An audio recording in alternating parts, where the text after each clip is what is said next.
அனைத்து நண்பர்களுக்கும் வணக்கம். உங்கள் ஆஸ்ட்ரோ பழனிசுவாமிகள் பேசுகிறேன். இந்த காணொளியில ரிஷபம் ராசிக்கு மே மாதம் 2025 எப்படி இருக்கும் என்பதை பற்றி பொது பலனாக பார்க்கலாம். இந்த ரிஷப ராசிக்கு இந்த மாதத்தை பொறுத்தவரையிலும் மே மாசம் முதல் 15 நாள் 4ஆம் அதிபதியாக வரக்கூடிய சூரியன் உங்க ராசிக்கு 12ஆம் பாவகத்தில் இருக்கும். உச்சம் பெற்று சூரியன் இருக்கிறது. உங்க ராசியாதிபதியும் உச்சம் பெற்று ராசிக்கு 11ஆம் பாவகத்தில் இருக்கிறது. இந்த மாதத்தை பொறுத்தவரையிலும் உங்களுடைய எதிர்பாராத திட்டங்கள் ஒன்று நிறைவேற போகுது. எதிர்பாராத ஒண்ணு நடக்கும். நல்ல செய்தி எதிர்பார்க்கறீங்கனாலையும் அந்த நல்ல செய்தி வரும். இப்போ முக்கியமா அந்த ராசியாதிபதி உச்சம் பெற்று இருக்கும்போது எதிலும் ஒரு தன்னம்பிக்கை இருக்கும். தன்னம்பிக்கையோடு செயல்படுவீங்க. அதுவும் 11ஆம் பாவகம் என்பது பாத்தீங்கன்னாக்க அந்த இடத்துல உச்சம் பெற்று சனி யோடு சேர்ந்து ராகுவும் இருக்கு. முதல் 18 நாள் ராகுவும் 11ஆம் பாவகத்தில் இருக்கும். அந்த அடிப்படையில பார்க்கும்போது இந்த மாதத்தை பொறுத்தவரையிலும் பயணங்கள் இருக்கும். தொலைதூர பயணங்கள் கூட சில பேருக்கு சாத்தியம் உண்டு. வெளிநாட்டுல இருக்கீங்கன்னா தாய்நாட்டுக்கு வரக்கூடிய வாய்ப்புகள் இந்த காலகட்டத்தில் ஏற்படும். சில பேருக்கு இங்கேயே இருக்கிறவங்க கூட ஒரு சுற்றுலாவோ அல்லது வெளியூருக்கோ டிராவல் பண்ற மாதிரி இருக்கும். அலைச்சல்கள் பயணங்கள் இருக்கும். மேலும் சகோதர சகோதரிகளை ஆதரிப்பீங்க. அவர்களுடைய இல்லத்தில் நடக்கக்கூடிய சுப காரியத்துக்கு நீங்க கொஞ்சம் செலவு பண்ணுவீங்க. நண்பர்களுக்கு உதவி செய்வீங்க. நண்பர்களோடய நிறைய இருக்கிற மாதிரி இருக்கும். வேலையில கொஞ்சம் ஒர்க் ப்ரெஷர் இருந்துகிட்டு இருக்கும். வேலையிலேயே நிறைய நேரம் அங்கேயே டைம் ஸ்பெண்ட் பண்ற மாதிரி கூட இருக்கும். குடும்பத்துல டைம் ஸ்பெண்ட் பண்றது ரொம்ப குறைவா இருக்கும். அதனால ஒரு தனிமை இருக்கிற மாதிரி இருக்கும். ஒரு மன அழுத்தமும் இருக்கும். மேலும் இந்த மாதத்தை பொறுத்தவரை ராசிக்கு 12ல சூரியன் உச்சமாகிறது. நாளுக்குரியவன் வீடு வாகனம் சம்பந்தமான செலவுகள் ஏற்படும். கடன் பட்டாவது சில பேர் ஒரு சொத்தோ அல்லது வீடோ வாங்க போகக்கூடிய சூழ்நிலை இந்த காலகட்டத்தில் உண்டு. அல்லது ஏதோ ஒரு வகையில ஒரு வாகன மாற்றம் கூட ஏற்படும். ஒரு சின்ன தங்கமாவது வாங்குறதுக்கான வாய்ப்புகள் கூட இந்த மாதத்தை பொறுத்தவரையிலும் உண்டு. பெண்களாக இருக்கீங்கன்னாக சோ 12ஆம் பாவகத்துல நாளுக்குரியவன் உச்சம் ஆகும் போது பொதுவாகவே பாத்தீங்கன்னாக்க வீடு வாகன வகையில செலவுகள் அல்லது வீடு மாற்றம் இடமாற்றம் சில பேருக்கு ஏற்படும். சில பேருக்கு ஷிஃப்ட் பண்ணுவீங்க வேற ஒரு ஊருக்கு. அந்த மாதிரியும் சில பேருக்கு ஏற்படக்கூடிய வாய்ப்பு இந்த மாதத்தை பொறுத்தவரையிலும் உண்டு.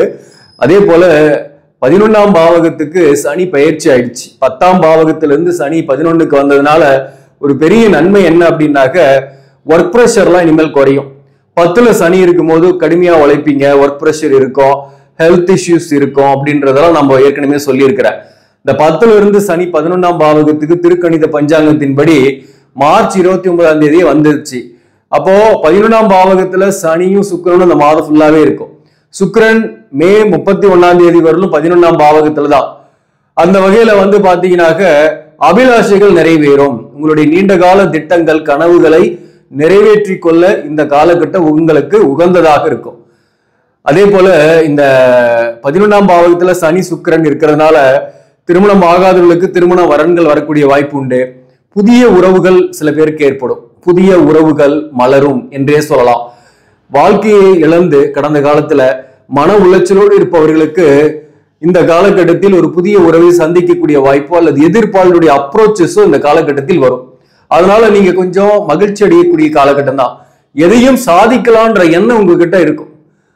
அதாவது தயங்கி தள்ளி இருந்த காலம் போய் எதுலையுமே தைரியமா இறங்கி செயல்படக்கூடிய காலகட்டம். அதனால நீங்க நினைக்கிறது நடக்கும். நீங்க நீண்ட கால திட்டங்கள் வச்சிருக்கீங்கன்னா அந்த திட்டங்கள் நிறைவேறும். குறிப்பா சொத்து சம்பந்தமான விஷயங்கள்லாம் உங்களுக்கு மேக்சிமம் இந்த காலகட்டத்தில் உங்களுக்கு பாசிட்டிவா முடியும். ஒரு வழக்குல இருக்கீங்க, சொத்து சம்பந்தமா பூர்வீக சொத்து சம்பந்தமா வழக்குல இருக்கீங்கன்னா இந்த காலகட்டத்தில் அது பாசிட்டிவா முடியும். பிள்ளைகள் உங்களை பகைத்து கொண்டு போன பிள்ளைகள் அல்லது உங்களோட கருத்து வேறுபாடோடு இருக்கக்கூடிய பிள்ளைகள் இந்த காலகட்டத்தில் உங்ககிட்ட நெருங்கி வரக்கூடிய வாய்ப்பு உண்டு. அதாவது 5ஆம் பாவகத்தில் இருக்கக்கூடிய கேது பகவான் உங்க ராசிக்கு 4ஆம் பாவகத்துக்கு மே 18ஆம் தேதி பயிற்சி ஆகிறார். அதே போல 11ஆம் பாவகத்தில் இருக்கக்கூடிய ராகு பகவான் உங்க ராசிக்கு 10ஆம் பாவகத்துக்கு மே 18 வருது. ராகு கேது பயிற்சி. இந்த ராகு கேது பயிற்சியால என்ன நன்மைன்னா 4ஆம் இடத்துல கேது இருக்கனால 10ல ராகு இருக்கனால தொழில் ரீதியாக நிறைய அலைச்சல்கள் பயணங்கள் ஏற்படும். மேக்சிமம் பாத்தீங்கன்னாக்க பிரைவேட்ல இருப்பவர்களுக்கு ஒரு வேலை மாற்றமோ இடமாற்றமோ ஏற்படக்கூடிய வாய்ப்பு இனி வரும் காலம் மே மாசத்திலிருந்து அதாவது 18ஆம் தேதியிலிருந்து வாய்ப்புகள் உண்டு. அரசு பணியில் இருப்பவர்களுக்கு அலைச்சலோட இருக்கிற மாதிரி ஒரு இடமாற்றம் அமையும். கொஞ்சம் டிராவல் பண்ணி போயிட்டு வர்ற மாதிரியான சூழ்நிலைகள் ஏற்படும். டிரான்ஸ்பர் எடுத்துக்கலாமான்னா இருக்கிற இடமே கூட பெட்டரா இருக்கும், அதுலயே கூட நீங்க இருந்துறது நல்லது. ஆனா ஒரு ஊதிய உயர்வோடு அது கிடைக்கும், அதுதான் ஒண்ணு. அல்லது ஒரு பதவி உயர்வோடு கிடைக்கும் சில பேருக்கு. இப்ப பிரைவேட்ல இருக்கிறவங்களுக்கு ஒரு ஊதிய உயர்வோடு வேற கம்பெனிக்கோ வேற இடத்துக்கோ மூவ் பண்ணுவீங்க. அதே கவர்மெண்ட் ஜாப்ல இருக்கக்கூடியவர்களுக்கு பதவி உயர்வோடு வேற ஒரு இடத்துல டிரான்ஸ்பர் கிடைக்கிறதுக்கு நிறைய சான்சஸ் இருக்கு. அதே போல இந்த 10ல ராகு இருந்தாவே பாத்தீங்கன்னாக்க பொதுவாகவே புதிய மனிதர்களுடைய உதவியுடன் ஒரு தொழில் ஆரம்பிக்கலான்னு நினைக்கிறது, புதிய தொழில் ஸ்டார்ட் பண்ணலான்னு எண்ணங்கள்லாம் வரும். புதிய தொழில் ஸ்டார்ட் பண்ணலாம், நீங்க ஏற்கனவே ஒரு சிறு தொழில் செஞ்சுட்டு இருப்பீங்க, மேலும் சில தொழில்கள் செய்யலாம் அப்படின்ற எண்ணம் இந்த காலகட்டத்தில் வரும். உங்க சுய ஜாதகத்தையும் செக் பண்ணிட்டு புதிய தொழில ஸ்டார்ட் பண்ணுங்க, கண்டிப்பா சக்சஸ் உண்டு. இந்த 11ஆம் பாவகத்துல சனி சுக்கிரன் சேர்க்கை இருக்கிறதுனால ஜெனரலா இந்த மாதத்தை பொறுத்தவரை எந்தெந்த தொழிலாம் சிறப்பா இருக்குன்னா மருத்துவம், விவசாயம், டிரான்ஸ்போர்ட், ஆயில் அண்ட் கேஸ், உணவு சார்ந்த துறை, டிராவல்ஸ் வச்சு நடத்துறவங்க, சிறு கடை நடத்துறவங்க, ஆடை ஆபரணம், இந்த மாதிரி கம்பெனி, கார் கம்பெனி, இந்த மாதிரியான டிரான்ஸ்போர்ட் கம்பெனில ஒர்க் பண்றவங்களுக்குலாம் நல்ல ஒரு முன்னேற்றம் இருக்கும்.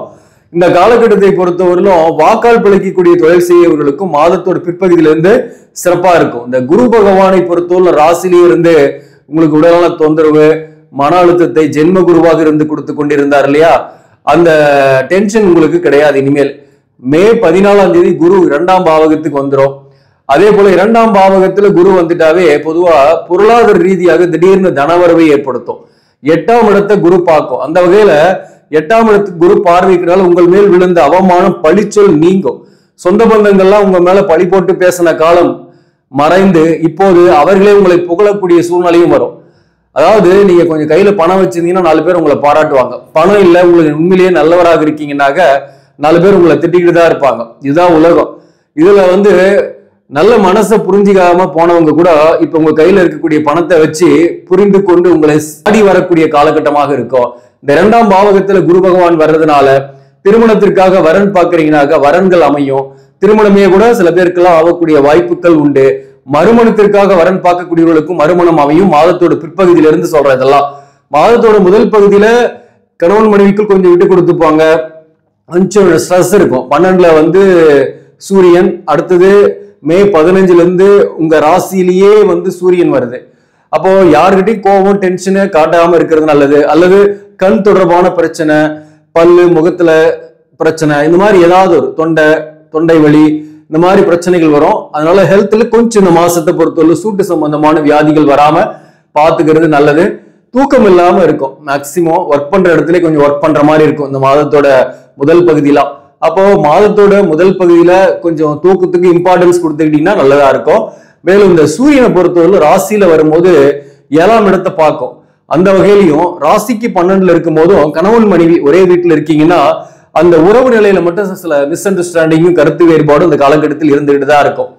ஒரு அப்பப்போ கொஞ்சம் பிரிஞ்சிருக்கிறது, அல்லது சரியான தாம்பத்தியம் கிடைக்காம இருக்கிறது, தனித்து இருக்கிறது, இந்த மாதிரி விஷயங்களும் இந்த காலகட்டத்தில் இருக்கும். வேலை விஷயமா இந்த மாதம் சிறப்பான மாதம் தான். மாற்றத்துக்கு உள்ளாகக்கூடிய நிலைமையில உங்க தொழில் இருக்கும் அல்லது வேலை இருக்கும். அது உங்களுக்கு ஒரு முன்னேற்றத்தை கொடுக்கும். அதாவது ஏற்கனவே வருமானம் வரல அல்லது செய்யக்கூடிய வேலையிலையும் ஒரு இம்ப்ரூவ்மெண்ட் இல்லை, சரியான ரெகக்னிஷன் இல்லை, ஊதிய உயர்வு இல்லைன்னு நினைக்கக்கூடியவர்களுக்கு இனி வரும் காலத்துல நீங்க எதிர்பார்த்த ஒண்ணு நடக்கும். அது எதிர்பார்த்தது எதிர்பாராம உங்களுக்கு நடந்துரும். அதாவது நீங்க பணத்துக்காக போராடிட்டு இருக்கிறீங்கன்னா திடீர்னு கையில பணம் வரும். லோனுக்காக பேங்க்ல அலைஞ்சிட்டு இருக்கிறீங்கன்னா திடீர்னு அந்த லோன் கிடைச்சிரும். அதை வச்சு நீங்க புதிதாக வீடு கட்டுறதோ அல்லது வாகனம் வாங்குறதுக்கான வாய்ப்பு இந்த மாதத்தை பொறுத்தவரையிலும் உண்டு. மேலும் நீங்க கேட்ட இடத்துல பணம் கிடைக்கும், கடன் வாங்கக்கூடிய வாய்ப்பும் உண்டு. இந்த 8ஆம் இடத்துக்கு குரு பார்வை இருக்கிறதுனால பழிச்சொல் நீங்கும், கடன் வாங்குவீங்க, தன் வீட்டையே பார்க்குது, பணம் திடீர்னு வரக்கூடிய வாய்ப்பும் உண்டு. அதே போல 10ஆம் இடத்துக்கும் குரு பார்வை இருக்கு, ராகுவுக்கும். அந்த வகையிலையும் பாத்தீங்கன்னாக்க மாதத்தோட பிற்பகுதியெல்லாம் தொழில் திட்டத்தோட நீங்க வங்கி அணுகிறீங்க, புதிதாக தொழில் ஸ்டார்ட் பண்ணலாம்னு நினைக்கிறீங்கன்னா அதுக்கான வாய்ப்புகள்லாம் உண்டு. இந்த காலகட்டத்தை பொறுத்தவரையிலும் உங்களுடைய எண்ணங்கள் நிறைவேறும். அதே போல இந்த மாதத்தை பொறுத்தவரை செவ்வாய், 7ஆம் அதிபதியாக வரக்கூடிய செவ்வாய் உங்க ராசிக்கு 3ஆம் இடத்துல நீசம் பெற்று இருப்பார். சோ நீசமா இருக்கிறனால வாழ்க்கை துணிவரின் உடல்நல விஷயத்துல கவனம் செலுத்தீங்க. அல்லது சில பேருக்கு வாழ்க்கை துணிவருடன் கருத்து வேறுபாடுலாம் இருந்துகிட்டு தான் இருக்கும். இந்த மாதத்தை பொறுத்தவரையிலும் பிரிந்த கணவன் மனைவி இந்த காலகட்டத்தில் சேர முடியுமான்னா சேர முடியாது. கலசர தோஷம் இருந்தாலும் சரி, தார தோஷம் இருந்தாலையும் சேர முடியாது, இல்லைனாலையும் சேர முடியாது. ஏன்னா சில உறவு நிலையில, குறிப்பா வாழ்க்கை துணைவரின் உறவு நிலையில மட்டும் சில பிரச்சனைகள் இருக்கும். அதே போல பாத்தீங்கன்னாக்க ஒரு காதல்ல இருக்கீங்க, ஒரு லவரா பேசிட்டு இருக்கிறீங்கன்னா கூட அந்த உறவு நிலையில் கூட சில பிரேக்கப் ஆகுறது, சில கான்ட்ரவர்சியல் வர்றது போன்றவை இந்த காலகட்டத்தில் ஏற்படும். அதே போல சில பேருக்கு வந்து பாத்தீங்கன்னா இந்த சுக்கிரன் 11ல உச்சம் பெற்று சனியோடு இருக்கிறதுனால உங்களுடைய வயதுக்கு மீறிய அல்லது ஒரு மூத்த பெண் ஒருத்தரோட அறிமுகம், அதே போல ஒரு ரிலேஷன்ஷிப், இந்த மாதிரி உங்களுக்கு ஒரு ஏஜ் டிஃபரண்ட் உள்ள ஒரு புதிய நபருடைய அறிமுகம் அல்லது அவருடைய ரிலேஷன்ஷிப் இந்த காலகட்டத்தில் உங்களுக்கு ஏற்படும். சோ அந்த வகையில புதிய உறவுகள் மலரும். ஆனா இருக்கிற உறவுல சில பிரச்சனைகளும் இருந்துகிட்டு இருக்கும் அப்படின்றதுதான் இந்த மாதத்துல முக்கியமான விஷயம். அதுல மட்டும் நீங்க கொஞ்சம் பொறுமையா இருந்து விட்டு கொடுத்து போனீங்கன்னாக்க பெரிய அளவுக்கு பிரச்சனை கிடையாது. பிள்ளைகள் வகையில் இருந்த மன வருத்தங்கள் உங்களுக்கு இந்த மாதத்தை பொறுத்தவரை பெருசா இருக்காது. மாதத்தை பொறுத்தவரை கிருத்திகை நட்சத்திரத்தில் பிறந்தவர்களுக்கு கணவன் மனைவி உறவு நிலை கொஞ்சம் சரியா இருக்காது. கொஞ்சம் விட்டு கொடுத்து போங்க. அவசரமா ஏதாவது நீங்க பேசிட்டு பின்னாடி வருத்தப்படக்கூடிய சூழ்நிலை வரும். ஆனா வேலை விஷயமா அல்லது பண விஷயமா நீங்க எதிர்பார்க்காத அளவுக்கு நல்ல செய்தி வரும், ஒரு முன்னேற்றம் இருக்கும். அதே போல கடனை அடைப்பீங்க அல்லது கடனை சமாளிச்சு இருக்கக்கூடிய காலகட்டமாக இருக்கும். கிருத்திகை நட்சத்திரத்தில் பிறந்தவங்க, மிருகசீரிஷ நட்சத்திரத்தில் பிறந்தவர்களை பொறுத்தவரையிலும் நீங்களுமே வந்து பாத்தீங்கன்னா வாழ்க்கை துணைவருடைய ஹெல்த் விஷயத்துல கவனம் செலுத்திக்கணும். உங்களுக்கு நிறைய விரைய செலவுகள் ஆகும், பணம் விரயமாகும். வருமானம் வந்து முதல் பகுதியில் கொஞ்சம் குறைவா தான் இருக்கும், தூக்கமின்மை இருக்கும். அதாவது ஒரே வீட்டுல கணவன் மனைவியாக இருந்தீங்கன்னா கூட ஒரு தாம்பத்திய வாழ்க்கையில மகிழ்ச்சியா இல்லாத மாதிரி தனித்து இருக்கிற மாதிரியான சூழ்நிலைகள் இந்த மாதத்தை பொறுத்தவரையில இருக்கும். சோ செலவுகளை கொஞ்சம் கட்டுப்படுத்துங்க, அகலக்கால் வைக்காதீங்க. நீங்க இந்த மாசத்தை பொறுத்தவரையிலும் சில முயற்சிகள் தடைப்பட்டு பின்னாடி சக்சஸ் ஆகும். அடுத்தது ரோகிணி நட்சத்திரத்தில் பிறந்தவர்களை பொறுத்தவரையில் வருமானத்துக்கு பிரச்சனை இல்லை, பணவரவு வரும். உடல்நலத்தில் இருந்து வந்த தொந்தரவு பிரச்சனைகள் நீங்கும், தைரியமா இருக்கலாம். அதே சமயத்துல நீங்க எதிர்பார்த்த இடத்துல பணவரவு வரும். சொத்து பிரச்சனை அல்லது வீடு பிரச்சனைகள் இருக்கக்கூடியவர்களுக்கு அது நீங்கும். விற்க முடியாத ஒரு சொத்தை வித்து அதுக்கான ஆதாயத்தை பெறக்கூடிய காலகட்டமாக இருக்கும். மேலும் நீங்க ஒரு வீடு கட்டுறீங்க அல்லது புதிய சொத்து வாங்குறீங்க, வாகனம் வாங்குறீங்கன்னா அதுக்கான வாய்ப்புகள் ரோகிணி நட்சத்திரத்தில் பிறந்தவர்களுக்கு உண்டு. நீங்களுமே கணவன் மனைவிக்குள் கொஞ்சம் விட்டு கொடுத்துதான் போகணும். கணவன் மனைவிக்குள் சில கான்ட்ரவர்சியல் இருந்துகிட்டு தான் இருக்கும். ரோகிணி நட்சத்திரத்தில் பிறந்தவர்களுக்கோ சுப காரியத்துக்காக முயற்சி பண்றீங்க, அதாவது திருமணத்துக்காக வரன் பாக்குறீங்க, செட் ஆகுமானா அதுக்கான வாய்ப்பு மாதத்தோட பிற்பகுதியிலிருந்து குரு பெயர்ச்சிக்கு பிறகு 3 நட்சத்திரத்தில் பிறந்தவர்களுக்குமே உண்டு. அதே போல இந்த மாதத்தை பொறுத்தவரையிலும் பொருளாதார ரீதியா நல்லாவே இருப்பீங்க. கணவன் மனைவி உறவு நிலையில சில மிஸ் அண்டர்ஸ்டாண்டிங் வரும், அதுல மட்டும் கொஞ்சம் விட்டு கொடுத்தீங்கன்னா பெட்டர். மற்றபடி வெளியிலேயே இருக்கிற மாதிரி சில பேருக்குலாம் இருக்கும், நண்பர்களோட அல்லது வேலை பார்க்கக்கூடிய இடத்துல நிறைய டைம் ஸ்பெண்ட் பண்ற மாதிரி இருக்கும். ஃபேமிலிக்கும் கொஞ்சம் டைம் ஸ்பெண்ட் பண்ணீங்கன்னாக்க உங்களுக்கு பெரிய அளவுக்கு பாதிப்பு இல்லை, பிரச்சனை இல்லாம இருப்பீங்க. ஆக நண்பர்களே, இந்த பதிவு உங்களுக்கு பிடிச்சிருந்தாக லைக் பண்ணுங்க, இதை மற்றவர்களுக்கும் ஷேர் பண்ணுங்க. இன்னும் நம்ம சேனலை சப்ஸ்கிரைப் பண்ணாம பாக்குறவங்க சப்ஸ்கிரைப் பண்ணி கண்டினியூ பண்ணுங்க. இதன் மூலம் உங்களுக்கு ஒரு சரியான ஜோதிட தகவல்களும் ஆன்மீக தகவல்களும் கிடைக்கும். நன்றி, வணக்கம்.